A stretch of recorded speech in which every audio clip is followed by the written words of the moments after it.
আমরা শ্রবণ করছিলাম মহাপ্রভুর বাল্য চাপল্য লীলা এবং পৌগণ্ড লীলার প্রারম্ভে বিদ্যা বিলাস এবং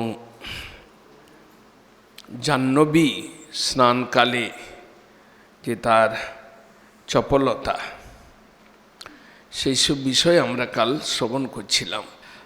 এরপরে বলছেন পরের লীলায়, তীর্থভামে দ্বিজকুলমনে ভক্ষয়ন পক্কমন্নম পশ্চাত্তং যো বিপুল কৃপয়া জ্ঞাপয়ামাস তত্ত্বম স্কন্ধারোহচ্ছল বহুতয়া মোহমাস চৌরই বন্দে অহং তং সুজন সুখদম দণ্ডনং দুর্জনানাম। পরবর্তী দুটো লীলার কথা বলছেন, এক তৈর্থিক বিপ্রকে কৃপা এবং দ্বিতীয় চৌরদ্বয়ের মোহন। তৈর্থিক বিপ্রকে কৃপা করেছিলেন এই নবদ্বীপে জগন্নাথ মিশ্রালয়ে কোন এক তৈর্থিক ব্রাহ্মণ, উদাসীন এবং দেশ তীর্থাদি ভ্রমণকারী, শালিগ্রাম বালগোপাল শিলার সেবক পূজক, তিনি ভ্রমণ করতে করতে মহাপ্রভুর গৃহে আগমন করলেন। মহাপ্রভু স্বয়ং অতিথি সেবা পরায়ণ ছিলেন এবং জগন্নাথ মিশ্র সচিমাতা তথই বজ।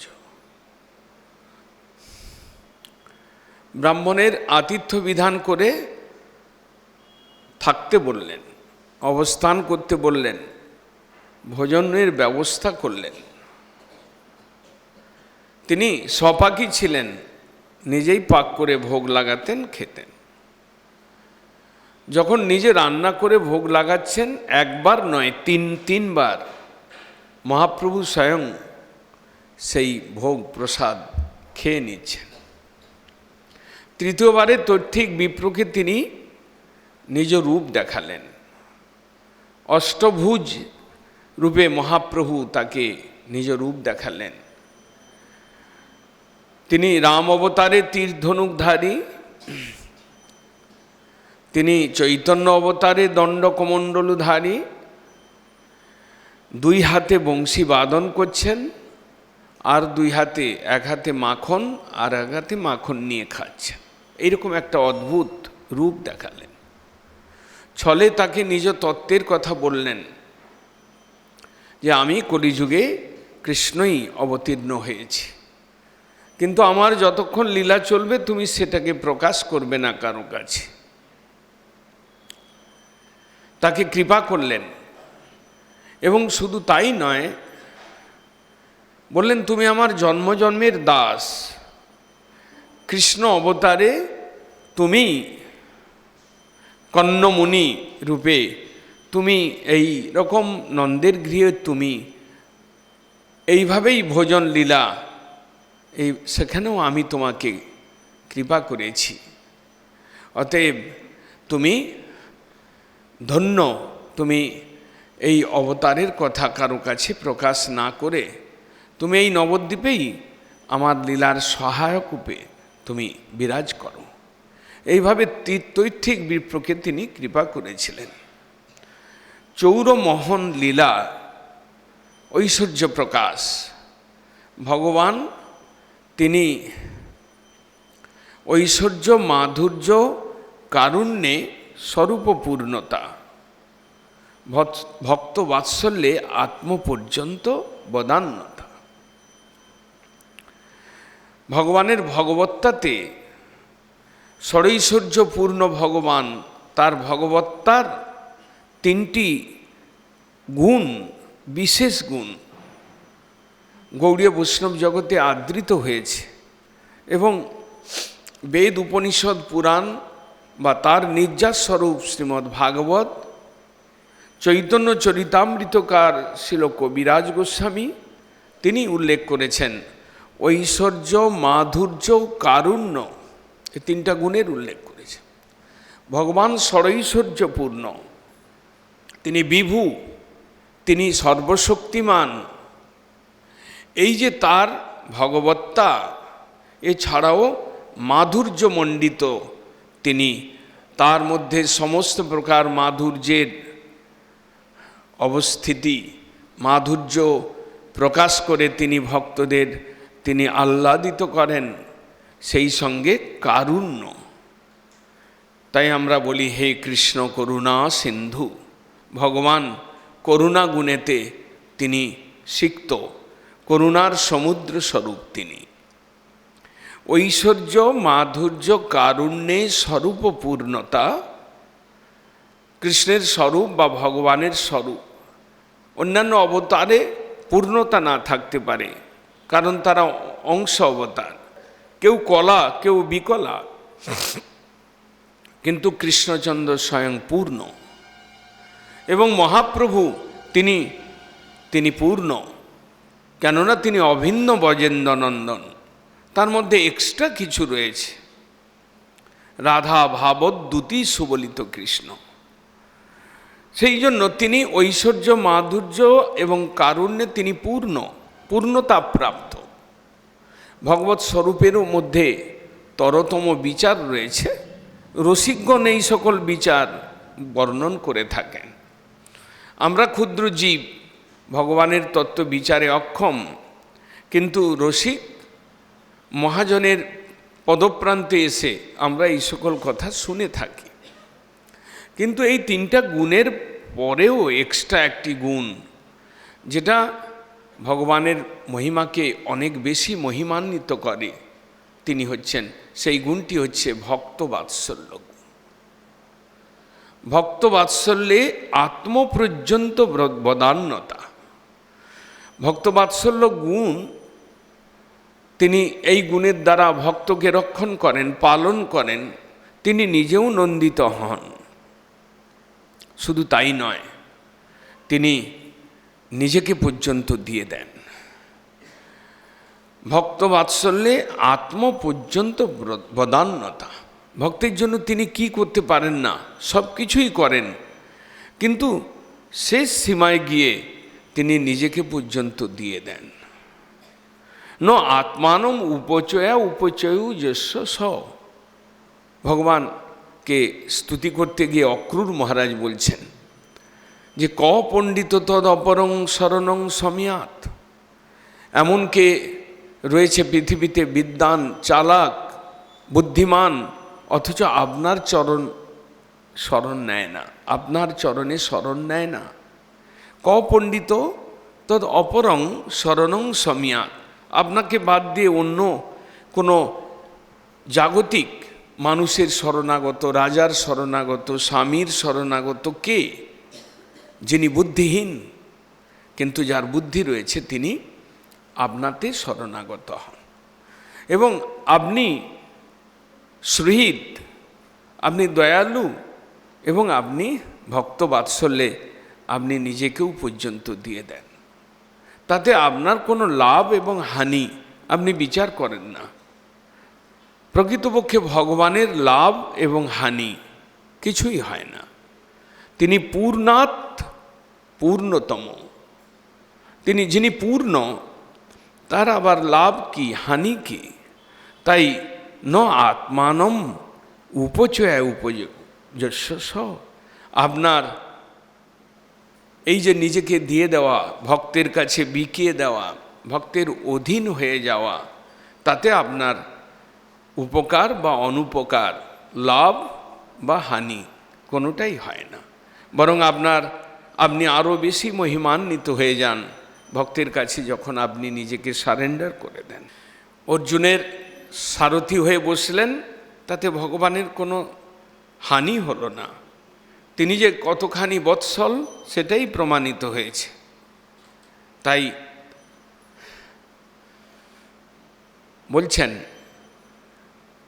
ঐশ্বর্য মাধুর্য কারুণ্যে স্বরূপ পূর্ণতা, ভক্ত বাৎসল্যে আত্ম পর্যন্ত ব্রদন্যতা। এই যে ঐশ্বর্য একটা গুণ, যেটা অপেক্ষাকৃত বৈষ্ণব জগতে আদৃত কম হয়। ঐশ্বর্য ভগবানের ভগবত্তা। ভক্তগণ, বিশেষ করে মধুর রসের বাৎসল রসের ভক্তগণ, তারা কৃষ্ণের ভগবত্তা ঐশ্বর্য দেখতে চান না, কিন্তু তারা দেখতে চান কৃষ্ণের মধুরতা, কৃষ্ণের ভক্ত বৎসলতা। এগুলো যখন কৃষ্ণ লীলা চলছিল ব্রজে, যশোদা মা তিনি কৃষ্ণকে বললেন, তুমি মাটি খেয়েছ? কৃষ্ণ বললেন যে না, খাইনি। যশোদা মা বললেন, মুখ খুলে দেখাও। কৃষ্ণ মুখ বেদন করলেন, দেখা গেল একটা ঐশ্বর্য শক্তি কৃষ্ণের মুখে আবির্ভূত হলো, তার মধ্যে বিশ্ব ব্রহ্মাণ্ড রয়েছে। তখন যশোদা মূর্ছিত হয়ে গেলেন। ওই ঐশ্বর্য দেখেছেন, কিন্তু ঐশ্বর্যকে তিনি আদর করেন নাই। কেননা মধুর রসের ভক্ত, বাৎসল্য রসের ভক্ত, তারা ঐশ্বর্য দেখতে চান না। তথাপি সময়ে সময়ে ঐশ্বর্য শক্তি যখন দামবন্ধন লীলা করছেন, তখনও বাঁধতে পারছেন না, 2 আঙ্গুলি কম হয়ে যাচ্ছে ভগবানের ঐশ্বর্য। এইভাবে কৃষ্ণলীলাতে বহু সময়ে টিকাকারগণ বলছেন যে ভগবানের ঐশ্বর্য শক্তি, ঐশ্বর্য দেবী, তিনি মধ্যে মধ্যে এসে কৃষ্ণের লীলায় প্রবেশ করতে চান, একটু স্থান পেতে চান, কিন্তু মাধুর্য শক্তি সেই ঐশ্বর্য শক্তিকে চাপা দিয়ে দেয়। ফলে ঐশ্বর্যের প্রাধান্য ব্রজে নেই। দ্বারকায় থাকতে পারে, ব্রজে ঐশ্বর্য শক্তির প্রাধান্য নেই। কৃষ্ণলীলা এবং গৌরলীলা অভিন্ন, তাই এখানেও ঐশ্বর্যের প্রকাশ করলেন। 2 চোর এলেন কৃষ্ণের, অভিন্ন কৃষ্ণ গৌরের চরণের নূপুর দেখে, তার গলায় হার দেখে ভুলিয়ে তাকে নিয়ে অন্য জায়গায় নিয়ে গেলেন, অলঙ্কারগুলোকে হরণ করবেন। একজন মাথায় নিলেন, আরেকজন বিস্কুট, সন্দেশ, খই কলার লোভ দেখিয়ে দেখিয়ে নিয়ে চলে গেলেন। কিন্তু কিছু দূর গিয়ে যখন তারা মনে মনে মন খোলা খেতে খেতে যে এইটা আমি নেব, ওইটা আমি নেব, করতে করতে যখন শিশুকে নামিয়ে অলঙ্কার হরণ করবেন, তখন দেখা গেল জগন্নাথ মিশ্রের ঘরেই তারা উপস্থিত হয়েছে। তাড়াতাড়ি ছেড়ে পালিয়ে গেলেন। এবং জগন্নাথ সুত মহাপ্রভু এদিকে সচী মাতা এবং অন্যান্য তারা সকলেই চিন্তিত যে কোথায় গেল নিমাই। পট করে দেখতে পেয়ে দৌড়ে গেলেন নিমাই, মানে সচী মায়ের কোলে আলিঙ্গন করলেন। তারাও অনেকক্ষণ চিন্তিত ছিলেন। পরে তারা চিন্তা করলেন, জিজ্ঞাসা করলেন নিমাইকে, তুমি কোথায় গিয়েছিলে বাবা?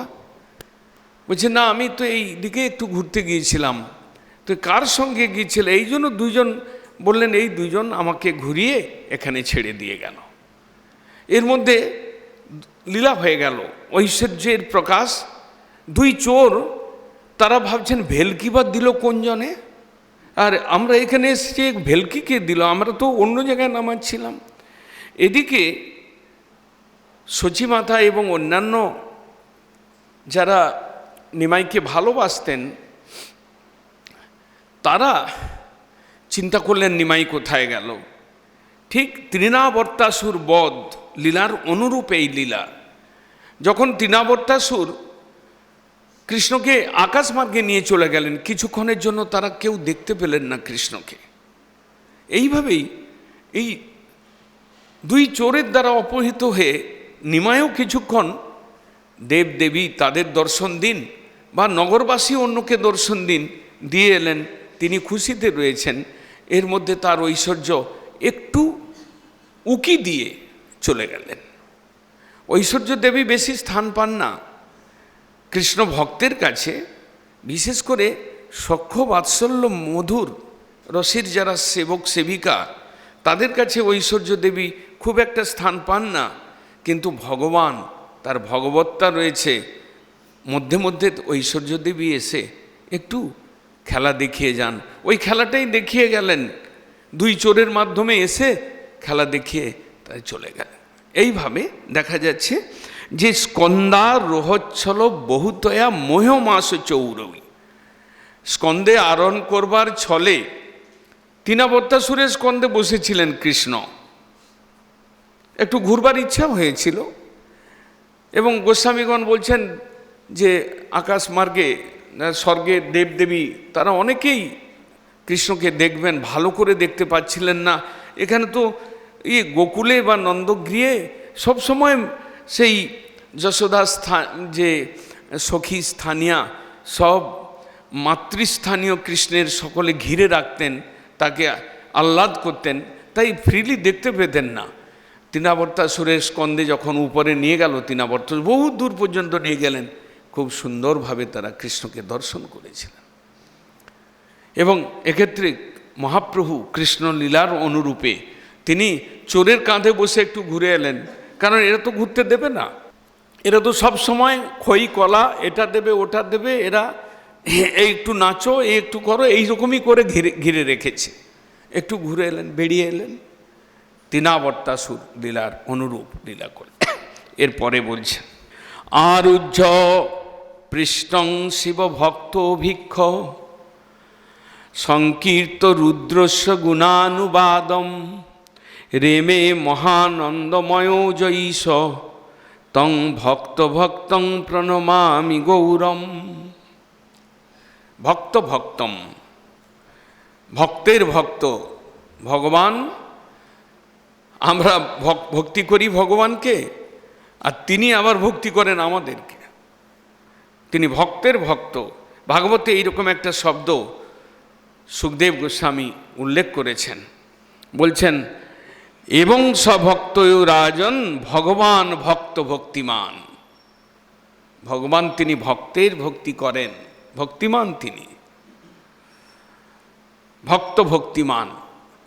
সচ্চিদানন্দ ভক্তিবিনোদ ঠাকুর বলছেন তং ভক্ত ভক্তং প্রণমামি গৌরম। একদিন কোনো শিব ভক্ত শিবের গান গেয়ে বেড়াচ্ছিল, মহাপ্রভু তার আরুহ্য পৃষ্ঠং, তার পিঠে চড়ে বসলেন। খুব সুন্দর লাগছে, শিবের গান করছেন, নিজের ভক্তের গুণ শুনছেন। ভগবানের এক নাম প্রিয়শ্রবা। তিনি নিজের গুণ যদি কেউ গায়, সংসার ক্লিষ্ট জীব, সেটাও ভালো পান। আবার যদি কেউ তার ভক্তের গুণগান করে, তাতে আরও বেশি আকৃষ্ট। তাই বলছেন আরুহ্য পৃষ্ঠং শিবভক্ত ভিক্ষু। একজন ভিক্ষুক শিবের ভক্ত, শিবের গান গেয়ে গিয়ে সুন্দর সুস্বরে গান করতে করতে বেড়াচ্ছিলেন। শিবভক্ত ভিক্ষু রুদ্রস্য সংকীর্ত রুদ্রস্য গুণানুবাদম। শিবের গুণগান করছেন। শিবের গুণগান ভগবান খুব ভালোবাসেন শুনতে। পঞ্চমুখে রাম নাম গান ত্রিপুরারি, উনি যেমন পঞ্চমুখে গান করেন, আবার কেউ যদি শিবের গুণগান করে, কেন? শিব বড় প্রিয়, শঙ্কর কৃষ্ণের বড় প্রিয়। কেন? তিনি এইসব তীর্থে তীর্থে তীর্থপাল হিসাবে থাকেন। তিনি শঙ্কর্ষণকে সর্বদা আলিঙ্গন করে গলদেশে নিয়ে থাকেন। তিনি বৈরাগী, তিনি বিষয়ভোগে অত অভিলাষী নয়, আর তিনি সরল সাদাসী, বোকা। কৃষ্ণের সঙ্গে যুদ্ধ করতে লেগে গেছেন একদিন। কাশীরাজের পাল্লায় পড়ে কাশীরাজ ভক্তি টক্তি করেছে, খুশি হয়েছে, বলে কি করব বলো, তোমাকে কি বর দেবো? বলে আমার সঙ্গে আপনি আসুন, একটু লড়াই করে যান। দেখে যে উল্টো দিকে কৃষ্ণ তার সঙ্গে যুদ্ধ করতে চলে গেছে। এই রকম শিব ভোলা, তাই কৃষ্ণ শিবের গুণ শুনতে ভালোবাসে। আর মহাপ্রভু সেই শিব ভক্তের পৃষ্ঠে চড়ে গিয়ে খুব আনন্দের সঙ্গে শিবের গুণগান শুনছেন। তং ভক্ত ভক্তং প্রণমামি রেমে মহানন্দময় জৈষ। গুণ শ্রবণে মেতে গেলেন, রমণ করলেন। রেমে মহানন্দময় জৈষ, যে ঈশ্বর কৃষ্ণ অভিন্ন গৌর, তিনি মহানন্দে কিছুক্ষণ বিলাস করলেন, ভক্তির গুণের মধ্যে মেতে গেলেন। রেমে মহানন্দময় যে ঈশ তং ভক্ত ভক্তং প্রণমামি গৌরম। সেই ভক্তের ভক্তিমান, ভক্ত ভক্তিমান ভগবানকে বলছেন প্রণাম করি। এরপরে বলছেন লক্ষ্মী দেব্যা প্রণবিতং মিষ্টমন্নং গৃহীত্বা তস্मै প্রাদাৎ বরমতি শুভং চিত্ত সন্তোষণং য মৎসাশ্চিন্নৈ নিজ পরিজনান তুষয়ামাসযশ্চ তং গৌরাঙ্গং পরমরসিকং চিত্তচৌরং স্মরামি। আরও দুটা লীলার কথা বর্ণন করছেন ভক্তিবিনোদ ঠাকুর, যে লক্ষ্মী দেবী বল্লভাচার্য কন্যা, যাকে পরবর্তীকালে তিনি বিবাহ করেছিলেন, যখন তিনি গঙ্গা স্নানে যেতেন বিদ্যাভ্যাসকালে, তখন এই নদিয়ার সম্পদ, বৃন্দাবন দাস ঠাকুরও বলেছেন নদিয়ার সম্পদকে বর্ণিতে পারে। এক ঘাটে লক্ষ লক্ষ লোক স্নান করে, স্বর্ণ নির্মিত সিঁড়ি ঘাট, জাহ্নবী জলে স্নান মহাপ্রভুর লীলার এক, নবদ্বীপ লীলার এক বিশেষ বৈশিষ্ট্য। জাহ্নবী স্নান, গঙ্গা স্নান করতে ভালোবাসতেন। কেন গঙ্গা স্নান করতে ভালোবাসতেন? তিনি গঙ্গা দেবীর খেদ মেটানোর জন্য ভালোবাসতেন। গঙ্গা দেবীর বড় খেদ, গঙ্গা দেবীর খেদ যে দাপর যুগে যমুনা তোমার কোলে এত বিলাস করলেন, কৃষ্ণ জলকেলি করলেন, আর আমি পাপী, আমি রয়ে গেলাম, আমি সেই সৌভাগ্য পেলাম না। গঙ্গা দেবীর খেদ মেটানোর জন্য কৃষ্ণই যখন মহাপ্রভু হয়ে এলেন, তখন এই মহাপ্রভুর ঘাট নাম হয়ে গিয়েছিল। অন্তর্দ্বীপের মধ্যে দিয়ে পাশ দিয়ে যে গঙ্গা প্রবাহিতা, তার মধ্যেই মহাপ্রভুর ঘাট। কারণ মহাপ্রভুর নামে ঘাট কেন? উৎপাত করবার জন্য অনেক সময় নাম প্রখ্যাত হয়ে যায়। কোনো ঘাটে যে সবসময় উৎপাত করতেন, তাই তার নাম প্রসিদ্ধি লাভ করলো। কেউ চৌর্যবৃত্তির দ্বারা প্রসিদ্ধ হয়, কেউ আবার সাধুবৃত্তির দ্বারা প্রসিদ্ধি লাভ করেন। মহাপ্রভু এত গঙ্গার ঘাটে উৎপাত করতেন, তাই নাম হয়ে গেল মহাপ্রভুর ঘাট। এবং সেই ঘাটে ব্রাহ্মণরা স্নান করতে যেতেন, ব্রাহ্মণীরা স্নান করতে যেতেন, এবং এইরকম কৈশোর বয়স্কা মহিলাগণ তারা স্নান করতে যেতেন। আর কেউ মহাপ্রভুর কাছে অচেনা কেউ ছিল না, আর কারো কাছে মহাপ্রভু অচেনা ছিলেন না, সকলেই চিনতেন। কারণ গোয়ালে যদি 50টা গরু থাকে, তার মধ্যে একটা দুটো যদি দুষ্ট থাকে, তাকে সকলেই চেনে। তাই মহাপ্রভু সেই রকম দুষ্টামি করতেন, তো সকলের কাছে পরিচিত ছিলেন। এখন মহিলারা তারাও গঙ্গা স্নানে যেতেন। একদিন সামনাসামনি পড়ে গেছেন লক্ষ্মীপ্রিয়ার সামনে, তখন কৈশোর বয়স। মহাপ্রভু দৃষ্টি বিনিময় করলেন এবং লক্ষ্মীপ্রিয়া প্রণাম করে মহাপ্রভুকে প্রণাম করলেন, চরণে প্রণত হলেন। একে অপরকে চিনতে পারলেন। শক্তি শক্তিমান। কোনো সময় লক্ষ্মী দেবী মিষ্টমন্নং গৃহীত্বা, অর্থাৎ পরমান্ন খাইয়েছিলেন রান্না করে। লক্ষ্মী দেব্যা প্রণয় বিহিতং মিষ্টমন্নং গৃহীত্বা তস্मै প্রাদাৎ বরমতি শুভং চিত্ত সন্তোষণং য। সেই মিষ্টান্ন খেয়ে এবং তার নম্রতা, তার ভক্তিতে মহাপ্রভু সন্তুষ্ট হয়ে তাকে বর দিয়েছিলেন। কি বর দিয়েছিলেন?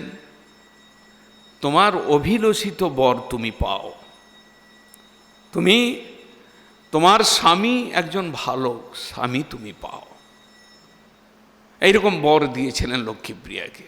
এবং পরবর্তীকালে দেখা গেল যে স্বামী পেলেন, যার কাছে বর নিলেন তিনিই স্বামী। যিনি আশীর্বাদ করলেন তিনিই তার স্বামী। লক্ষ্মী দেব্যা প্রণয় বিহিতং মিষ্টমন্নং গীর্ত্বা তস্মৈ প্রাদাত বরমতি শুভং চিত্ত সন্তোষণ। লক্ষ্মী প্রিয়া দেবী খুব সন্তুষ্ট হলেন, গুণ শীলে রূপে সব দিক দিয়েই পূর্ণ, এবং মহাপ্রভু তাই পরবর্তীকালে দুয়ের বিবাহ হয়েছিল। মৎস্যাস চিহ্নই নিজ পরিজনান তোষয়ামাস যশ্চ। কালীর বিন্দু, যেই দিন জগন্নাথ মিশ্র লাঠি নিয়ে গিয়েছিলেন গঙ্গা ঘাটে ওকে ধরবাজকে, কারণ অনেক ব্রাহ্মণ আগে নালিশ করে গেছে, সেই দিনই আবার এদেরই মধ্যে সিআইডি, মহাপ্রভুর সিআইডি, তারা কেউ বলে দিয়েছে জগন্নাথ মিশ্র আসে, পালা তাড়াতাড়ি, পালিয়ে তাড়াতাড়ি জগন্নাথ মিশ্র একদিক দিয়ে আসছেন আর মহাপ্রভু অন্য দিক দিয়ে ঘরে এসে গেছেন। ভগবানের কাছে কিসের চমৎকারের কোনো অভাব নেই, পুরো বডি শুকনা, ধুলো বালি মাখা, আর হাতে কালির চিহ্ন, মৎস্যাস চিহ্নই। যে স্কুলে যে পড়াশোনা পাঠশালায় করে এসছেন তা আঙুলে কালির দাগ লেগে আছে। এদিকে যখন সচিমা যখন নিমাইকে আর ডাকতে হয় নাই, নিমাই দূর থেকে শুরু করেছে, মা মা ফুল দাও, তাড়াতাড়ি গঙ্গা স্নানে যাব। একটু আগেই সচিমাতা শুনেছে ব্রাহ্মণগুলো বলে গেল যে গঙ্গা জলে যা করছে তা, আর এদিকে উল্টো এসে বলছে যে কোথায় গঙ্গা স্নানে যাব। তো যা সচিমাতা একটু অবাক হলেন, দেখলেন তো হাতে কালির বিন্দু। বৃন্দাবন দাস ঠাকুর বর্ণন করেছেন, মসি বিন্দু বদনে হস্তে মসির বিন্দু রয়েছে, অপূর্ব তার শোভা। তো যাই হোক, জগন্নাথ মিশ্র ঘুরে টুরে লাঠি নিয়ে তর্জগর্জ করে ওদিক দিয়ে ঘুরে আস্তে আস্তে রাগ অনেকটা পড়ে গেছে, কতক্ষণ আর বুড়ো মানুষ রাগ দেখাবেন। এদিকে যখন বাড়ির কাছে এসেছেন তখন ঠান্ডা হয়ে গেছে, কিন্তু এখানে এসে দেখেন তো বিস্ময়কর ব্যাপার, এ তো সানি যায়নি আজকে। তো সেই লীলাটার স্মরণ করছেন ভক্তিবিনোদ ঠাকুর। মৎস্যাস চিহ্নই নিজ পরিজনান তোষয়ামাস যশ্চ। সকলে সেই নিমাইয়ের হাতে, ঠোঁটে, বাচ্চাগুলো তো অনেক সময় গালে, কপালে, ঠোঁটে পেন দিয়ে লিখতে থাকে, কালি লাগিয়ে নিয়ে আসে, খুব সুন্দর লাগছে। কীরকম লাগছে ভক্তিবিনোদ ঠাকুর বর্ণন করছেন, ভক্তিবিনোদ ঠাকুর নয়, বৃন্দাবন দাস ঠাকুর বর্ণন করছেন, লিখন কালির বিন্দু শোভে গৌর অঙ্গে, চম্পকে লাগিল যেন চারিদিকে ভৃঙ্গে।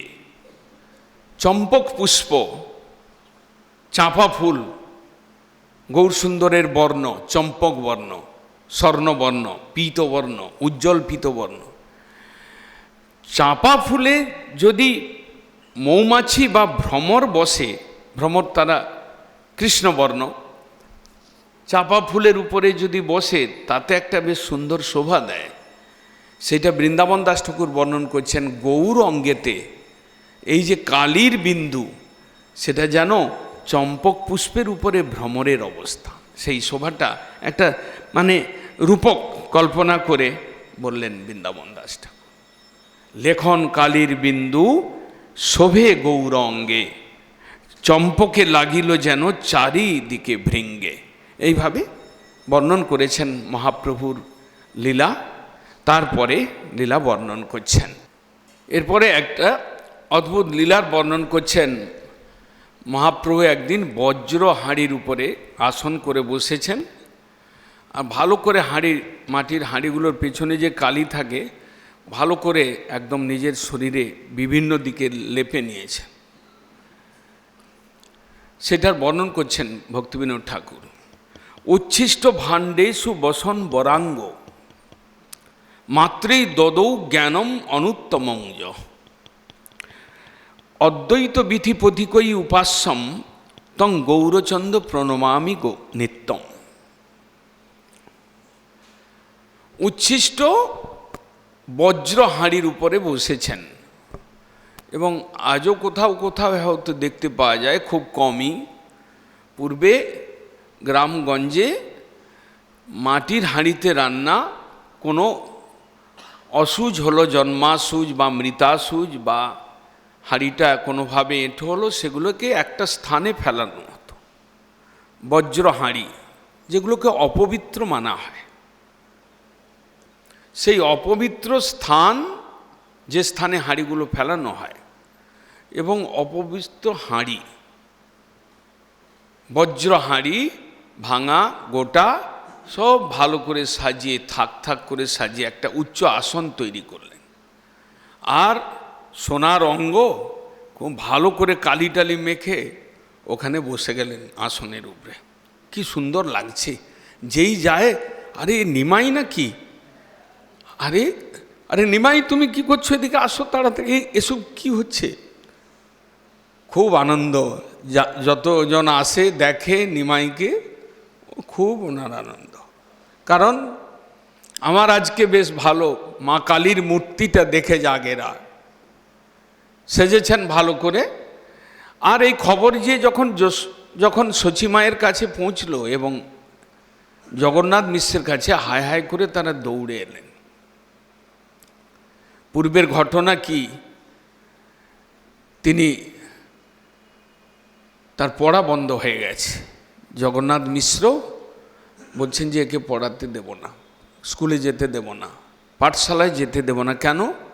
বিশ্বরূপ সন্ন্যাস গ্রহণ করেছে তাই। ক্রমের একটু, ভক্তিবিনোদ ঠাকুর একটু ক্রম, চৈতন্য ভাগবত বা চৈতন্য চরিতামৃতে ক্রমে হয়তো কোনো জায়গায় বর্ণনা আছে যে বিশ্বরূপ সন্ন্যাস আগে, তারপরে এই লীলা। যাই হোক, বিশ্বরূপ সন্ন্যাস নেওয়ার পর জগন্নাথ মিশ্রের মাথায় এরকম কিছু চেপে গেল যে পড়াশোনা করলে জ্ঞান হবে, জ্ঞান হলে এই সংসার অনিত্য এটা বুঝবে, তারপরে সন্ন্যাস নিয়ে চলে যান এইরকম। তাহলে নিমাইয়ের পড়াটা বন্ধ করে দাও। নিমাই বললেন, ভালো ভালো সুন্দর কথা, পড়াশোনা বন্ধ থাক। নিমাই কৌশল করে তিনি বজ্র হাঁড়ির উপরে আসন করে বসলেন। সকলে আসে, দেখে, চিৎকার চেঁচামেচি করে, নিমাইকে নামতে বলে, খুব ভালো আনন্দ হচ্ছে। এরকম করতে করতে শচী মাতা তো খুবই অসন্তুষ্ট হয়ে গেলেন। আরে নিমাই তুমি নেমে এসো, নেমে এসো, এগুলো অপবিত্র হাঁড়ি, এর উপরে কেন বসেছ? নিমাই বললেন যে আমি তো সূচি অসুচি এসব ব্যাপার তো আমি কি করে বুঝবো, আমি তো পড়াশোনা আমার তো বন্ধ, আমি যে কোনটা পবিত্র কোনটা অপবিত্র আমি বুঝবো কি করে, আমার তো পড়াশোনা বন্ধ। তারপরে তত্ত্বকথা শুরু করলেন যে মূলে আপনি এইসব হাঁড়িতে বিষ্ণুর নৈবেদ্য রন্ধন করেছেন, আর হাঁড়িটা অপবিত্র হয়ে গেল।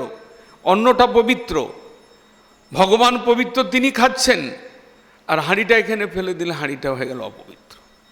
বাহ, সুন্দর।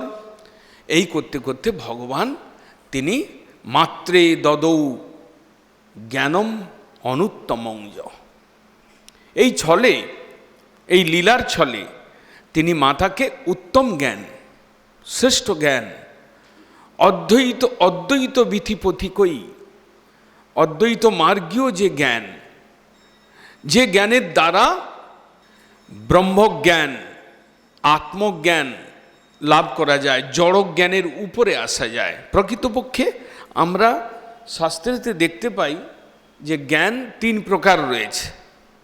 একটা ভৌতিক জ্ঞান বা জড় জ্ঞান, যে জ্ঞান আমরা স্কুল কলেজে গিয়ে নেই, বা যে জ্ঞানেতে আমরা এই সংসারে বিচরণ করছি ভোগ মার্গে, তাকে বলা হয় জড় জ্ঞান। আরেকটা হচ্ছে ব্রহ্মজ্ঞান। ভগবান নিরাকার স্বরূপে, ব্রহ্মস্বরূপে তিনি অনুপরমাণুর মধ্যে বিরাজমান।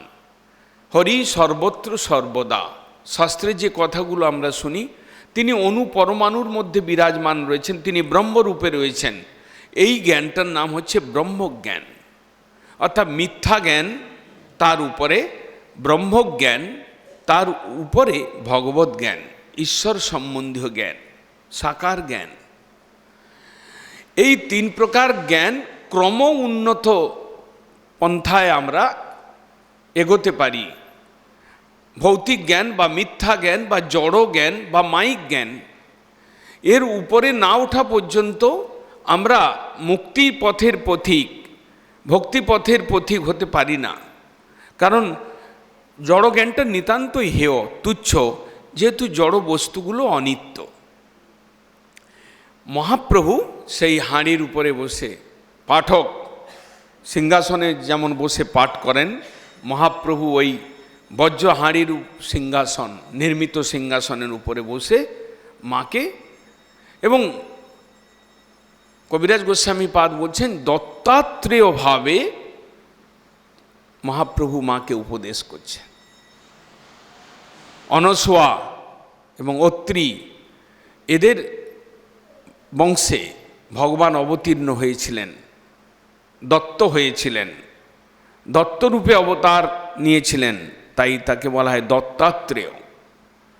সেই দত্তাত্রেয় অবতারে ভগবান তিনি অলর্ক, প্রহ্লাদ আদি অনেককে তিনি এই আত্মজ্ঞান দান করেছিলেন। সেই দত্তাত্রেয় ভাবে তিনি, যেমন কপিল দেব মাতা দেবহূতিকে তিনিও সাংখ্য জ্ঞান দান করেছিলেন, তেমনি মহাপ্রভু দত্তাত্রেয় ভাবে মাকে জ্ঞান দিচ্ছেন। বললেন তুমি যে বিষ্ণুর রন্ধন করো, ভোগ রন্ধন করো, সেই হাঁড়ি তো এখানে পড়েছে, এবং সেই হাঁড়ি কী করে অপবিত্র হয় আমি বুঝে উঠতে পারছি না। তাছাড়া তিনি বললেন দ্বৈতে ভদ্রা ভদ্র জ্ঞান এই মনোধর্ম। এই সংসারে যত বস্তু রয়েছে এগুলো দ্বৈত বস্তু, অর্থাৎ ভগবানের থেকে আলাদা যে বস্তু, মায়া সৃজিত যে বস্তু, এগুলো 2 নম্বরের বস্তু, এগুলো অনিত্য, নশ্বর। এই যে দ্বৈত বস্তু, দ্বৈতে ভদ্রা ভদ্র জ্ঞান এই মনোধর্ম। আপনাদের এগুলো মনোধর্ম মাকে বলছেন, এইটা ভদ্র, আর আপনার শালিগ্রাম পূজার যেখানে বাসন টাসন রাখা হয়েছে সেটা পবিত্র, আর এটা কিন্তু এই সংসারে যা কিছু বস্তু এ সব নশ্বর বস্তু, এতে ভদ্রাভদ্র বিচার করতে হয় না। এই ভালো এই মন্দ এই সব ভ্রম, এগুলো ভ্রম। ভাগবতে একটা শ্লোকে ওখানে দৃষ্টান্ত দেওয়া হয়েছে, কিং ভদ্রম কিং অভদ্রম বা দ্বৈতস্য বস্তুন কিয়ত। দ্বৈত বস্তু, দ্বিতীয় বস্তু, ভগবান ব্যতিরিক্ত যা চিন্তন সেটা দ্বৈত জ্ঞান। ভয়ং দ্বিতীয়াভিনিবেশত স্যাৎ, ভাগবত বলছেন দ্বিতীয় বস্তুতে অভিনিবেশ, প্রথম বস্তু ভগবান, আর বাকি যা দেখছো সব দ্বিতীয় বস্তু। তাই এই সংসারে যা বস্তু, কিং ভদ্রম কিং অভদ্রম দ্বৈতেন কিয়ত, এখানে এই সংসারের বস্তুগুলোকে বিচার করে দেখলে এটা আত্মজ্ঞানের কথা। যে বস্তু ভগবানের সেবায় লাগে, ভগবত সম্বন্ধী বস্তু, সেটা অনিত্য নয়, কিন্তু এই সংসারে যা বস্তু দেখা যাচ্ছে সবই অনিত্য। দ্বৈতে ভদ্রা ভদ্র জ্ঞান এই মনোধর্ম। তাই ভাগবত তাই বলেছেন কিং ভদ্রম কিম অভদ্রম, ভগবান ব্যতিরিক্ত যা কিছু রয়েছে সব অভদ্র, সব অনিত্য, সব অসত্য, সব বলছেন অসুচি। ভগবানের সেবায় যেটা লাগে না, ভগবান ব্যতিরিক্ত যা কিছু দ্রব্য সেগুলো অশুদ্ধ। তাই অনেক কিছু বুঝিয়ে দিলেন। সচিমা বলছেন যে কি বলে,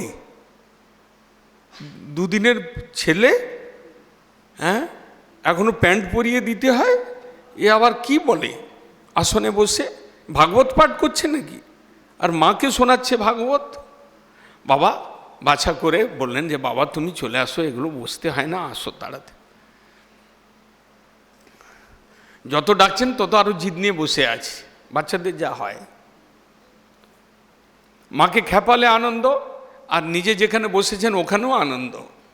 আর যদি এই বয়সে ভাগবত পাঠ করার সুযোগ পায় তাহলে তো আনন্দই আনন্দ, মাকে হরিকথা শোনাচ্ছে। বেশ কিছুক্ষণ বসে লীলাবিলাস করলেন। সব এসে গেলেন, শচী মায়ের যত চেলা চামুন্ডা ছিল সব এসে গেছে ওরা। আরে নিমাই কি করছি, এ বলে তাই আয় আয় বাবা, এই করছেই সব। এখানে গন্ডগোল শুরু হয়ে গেছে নিমাইকে নিয়ে। আর উনি বেশ মজায় রয়েছেন, কি সুন্দর বস্তু, আমার সৃষ্ট বস্তু, আর কি সুন্দর শাস্তি, শচী মাতা এবং জগন্নাথ মিশ্রকে শাস্তি। আমার স্কুল যাওয়া বন্ধ করেছে, ভেতরে ভেতরে জ্বলতে থাক, যতক্ষণ না প্রতিশ্রুতি পাই ততক্ষণ এখান থেকে নড়ছি না। জগন্নাথ মিশ্র এসেছে, বলে আয় বাবা বাবা আয় এদিকে। বলে তোমরাই তো আমার পড়া বন্ধ করেছো। বলে না না, এবার পড়তে দেবো, আসো পালিয়ে আসো, স্কুলে কাল থেকে তুমি যাবে, আসো। প্রতিশ্রুতি হলো, পটাপট গুড়গুড় করে নেমে এলেন। আর জল টল দিয়ে সাবন টাবন দিয়ে সেই কালো কতগুলো, এগুলো তো দেখতে অভ্যস্ত ছিলেন না, কারণ যেদিন জন্ম নিয়েছেন যেন কাঁচা সোনা দুটি দেখি বালকের মূর্তি, একদম কাঁচা সোনার বর্ণ নিয়ে এসেছেন মহাপ্রভু। আমাদের মতো কালো কুরকুটে নয়, আমরা তো লেপে টেপে সাদা হয়ে যেতে পারি, উনি তো সহজেই কাঞ্চন গোরা।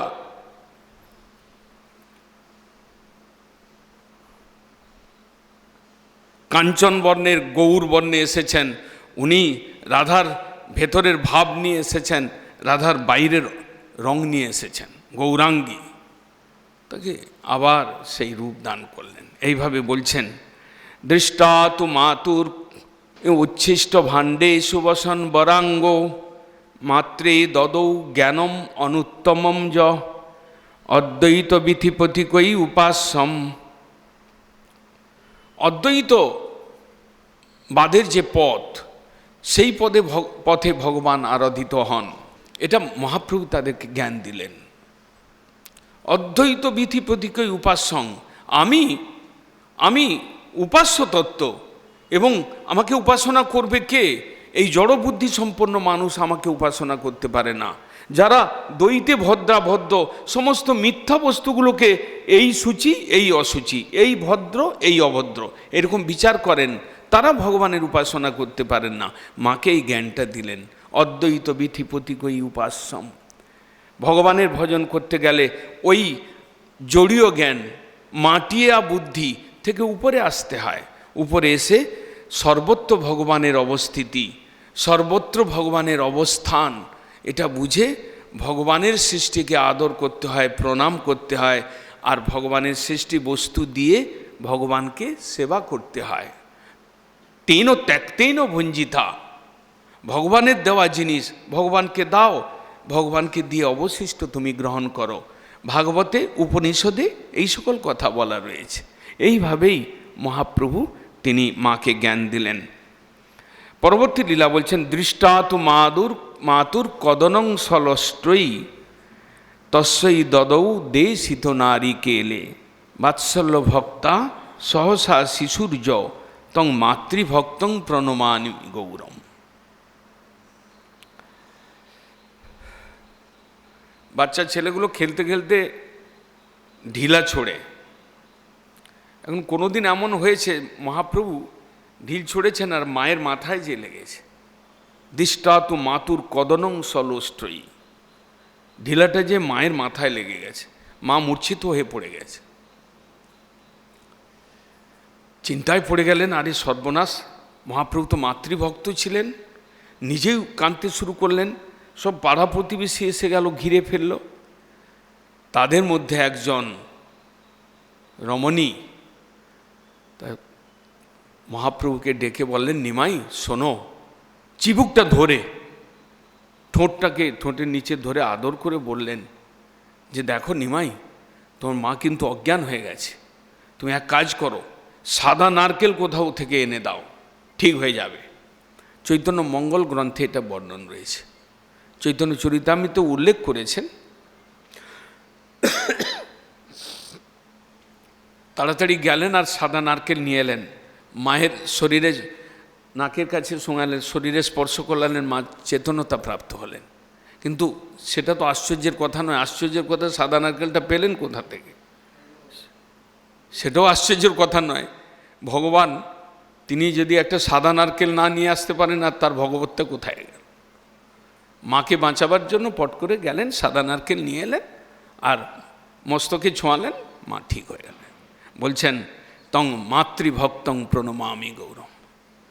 মায়ের জন্য চিন্তিত, দুঃখিত হলেন এবং মাকে আঘাত করছেন, তাই তিনি শীঘ্র নিজের ঐশ্বর্য প্রকাশ করে দে শীত নারিকেলে, দুটো নারকেল নিয়ে এলেন, সাদা নারকেল, এবং নিয়ে এসে মাকে রক্ষা করলেন। এইভাবে কিছু কিছু লীলা বর্ণন করেছেন, বাল্যলীলা, কৈশোর লীলা, কৃষ্ণের অদ্ভুত লীলা।